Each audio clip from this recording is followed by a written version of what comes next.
வணக்கங்க. இன்னைக்கு ரொம்ப சிம்பிளா செய்யக்கூடிய ஒரு காலை உணவு தாங்க. இந்த உணவு உங்களுக்கு பிடிக்குமான்னு தெரியல. இருந்தாலும் பாருங்க. பிடிச்சிருந்தா கண்டிப்பா ட்ரை பண்ணி பாருங்க.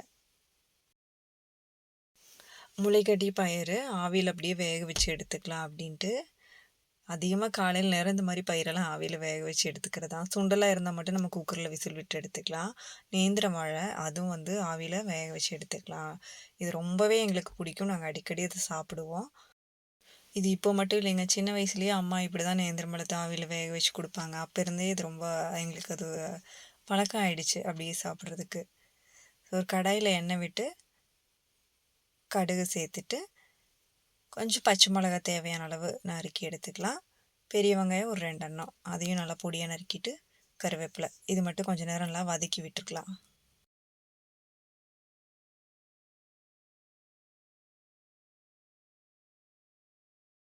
இன்னைக்கு காலையில வந்து பயன்படுத்துறதுக்கு நாட்டுக்கோழி முட்டை. இது வந்து அக்கா குடுத்து விட்டுருந்தாங்க. சரி அத எடுத்துக்கலாம் அப்படின்ட்டு.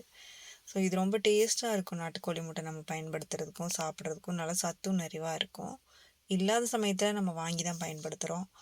ஸோ 6 முட்டைய நம்ம உடைச்சு இது கூட சேர்த்துக்கலாம். இது கொஞ்சம் நேரம் நல்லா வேகட்டும். முட்டை வந்து இன்னும் தேவை அதிகமா இருந்துச்சுன்னா, நம்ம அதிகமா கூட சேர்த்துக்கலாம். 6 முட்டைன்னு இல்ல.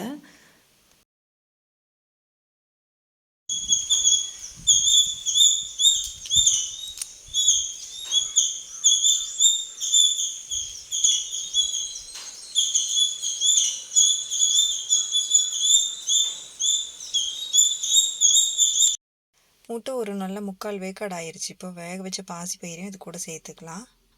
காலையில இவங்களோட சவுண்டு பார்த்தீங்கன்னா, பக்கத்துல அப்படியே கீச் கீச் கீச்சுன்னு பயங்கரமா இருக்கும்.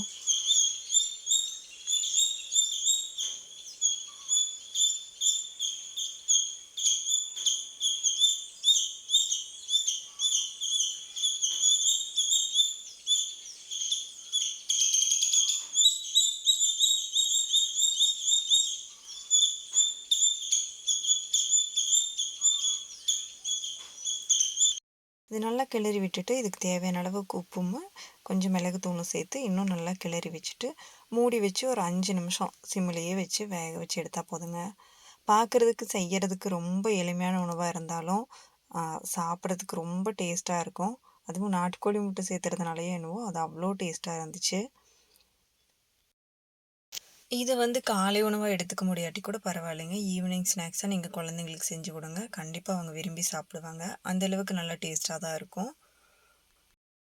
இப்ப இது நல்லா வெந்துருச்சுங்க. கொஞ்சம் மல்லித்தழை மட்டும் தூவி விட்டு இறக்கிக்கலாம். இப்ப நம்ம முட்டை வேண்டான்னு நெனச்சோம் அப்டின்னா, காய்கறிய ஆவியில வேக வச்சு கூட இதே மாரி நம்ம தாளிச்சு எடுத்துக்கலாம். இல்ல அப்படியே மிக்ஸ் பண்ணிட்டாலும் போதும். ரொம்ப நல்லாருக்கும்.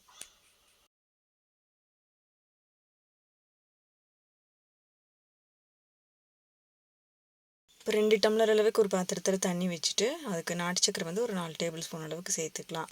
ராகி மாவு, கேழ்வரகு மாவு அது நல்லா தண்ணீல கரைச்சு, தண்ணி கொதிக்கும்போது அத சேர்த்தி, நல்லா கூழ் காய்ச்சுற மாரியே சிம்ல வச்சு நல்லா காய்ச்சி எடுத்துக்கலாம்.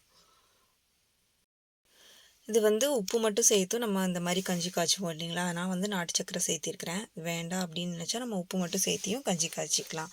இல்ல கம்பங்கூழ் அந்த மாரி கூட நம்ம ஏதாவது செஞ்சுக்கலாம். எனக்கு வந்து இந்த இனிப்பு கூழ் ரொம்ப பிடிக்கும். நாட்டு சர்க்கரை சேர்த்து கொஞ்சம் நெய்யும் சேர்த்துட்டா போதும் ரொம்பவே டேஸ்ட்டா இருக்கும். இப்போ பாருங்க இந்த மாரி பொங்கி வர வரைக்கும் வேக வச்சு எடுத்துட்டு, இப்போ கொஞ்சமா நெய் சேர்த்துக்கலாம். இல்ல முந்திரி பருப்பு கூட நெய்யில வறுத்து சேர்த்துக்கலாம். அப்படி முந்திரி பருப்பெல்லாம் வறுத்து சேர்த்தும்போது குழந்தைங்கட்ட இது ராகி பாயாசம்னு சொல்லி குடுத்தா அவங்களும் இத குடிச்சுக்குவாங்க. இந்த மாரி வேக வச்ச பயிரெல்லாம் சாப்பிடும்போது, கொஞ்சமா ஏதாவது இந்த மாரி கஞ்சி கூட எடுத்துக்கும்போது, நமக்கு வயிறு நிறைய சாப்பிட்ட ஒரு திருப்தி இருக்கும். ஸோ, அதுக்காக வேண்டி தான் கம்பு, கேழ்வரகு, சோளக்கஞ்சி இந்த மாரி செஞ்சுக்கிறது. இது வந்து சிறுதானியங்கள நம்ம தினமும் சாப்பிட்றதுக்கு ஒரு நல்ல வாய்ப்பு.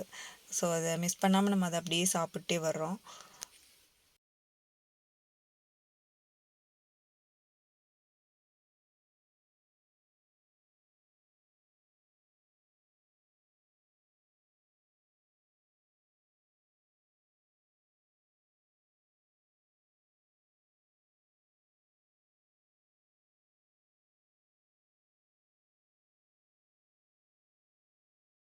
இந்த காலை உணவு ரொம்பவே நல்லா இருந்துச்சுங்க. சாப்பிட்றதுக்கு ரொம்ப சூப்பரா இருந்துச்சு.